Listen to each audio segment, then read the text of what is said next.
আজি মোৰ সোণালী মুৰ্গী পোৱালিখিনিৰ 50 নম্বৰ দিন আৰু 50 নম্বৰ দিনৰ এতিয়া বৰ্তমান আবেলিৰ সময়।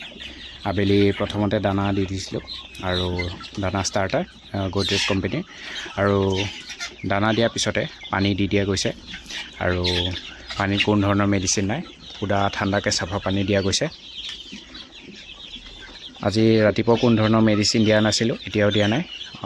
মেডিচিন আজিকালি এটাই দি থাকোঁ, সিমানেই, আৰু বেলেগ কোনো ধৰণৰ মেনেজমেণ্টৰ কথা নাই, কাৰণ কিয় সন্ধিয়া সময়ত পৰ্দা নমাই দিওঁ আৰু ৰাতিপুৱা আকৌ 8-9টা মানত উঠাই দিওঁ পৰ্দা, অকণমানকৈ 8টা বজাৰ পৰা উঠাবলৈ আৰম্ভ কৰোঁ, 9টা বজাত সম্পূৰ্ণকৈ উঠাই দিওঁগৈ। আৰু বেলেগ একো কৰা নাই, তেনেকৈয়ে চলি আছে। মুৰ্গীখিনি ডাঙৰ হৈ আছে লাহে লাহে, কোনো ধৰণৰ সমস্যা নোহোৱাকৈ। 2 এদিন মানে আজি 50 দিন হ'ল যিহেতুকে বেলেগ এটা ৰুম ৰেডি হৈ আছে, সেইটো অকণমান বতৰ চাই বদলাই দিম। ইয়াৰ পৰা লৈ গুচি যাম আধা মুৰ্গী, বেলেগ এটা ৰুমলৈ লৈ গুচি যাম।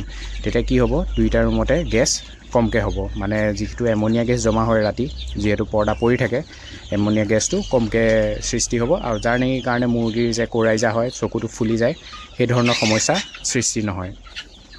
এনেই মই কোৰাইজা হ'লে কোনো ধৰণৰ মেডিচিন নিদিওঁ, কিন্তু ধৰি লওক যদি কোনোবাটো মুৰ্গীয়ে বেছি অশান্তি পাই আছে, তেন্তে চিপ্লক্স ডি নামৰ এটা হিউমেন মেডিচিন হয়, সেইটো যিকোনো ফাৰ্মাচীত পাই যাব, 18-20 টকা লয়। সেনেকুৱা এটা লিকুইড আনি পেলাই এটোপাল ৰাতিপুৱা এটোপাল, সন্ধিয়া এটোপাল বা ৰাতি এটোপাল ধৰি দি দিলে হ'ল। যোনকেইটা চকু বেয়া হৈছে, সেইটো আপোনাৰ 2-3 দিনমান ব্যৱহাৰ কৰিলেই ঠিক হৈ যায়।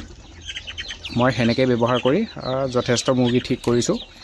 সেই মেডিচিনটো 18-20 টকা লয়, আনি থৈ দিব, যদি কেতিয়াবা প্ৰয়োজন হয় ব্যৱহাৰ কৰিব পাৰে। আৰু আজি ভিডিঅ'টো ইমানখিনিতে সামৰণি মাৰিছোঁ, ধন্যবাদ।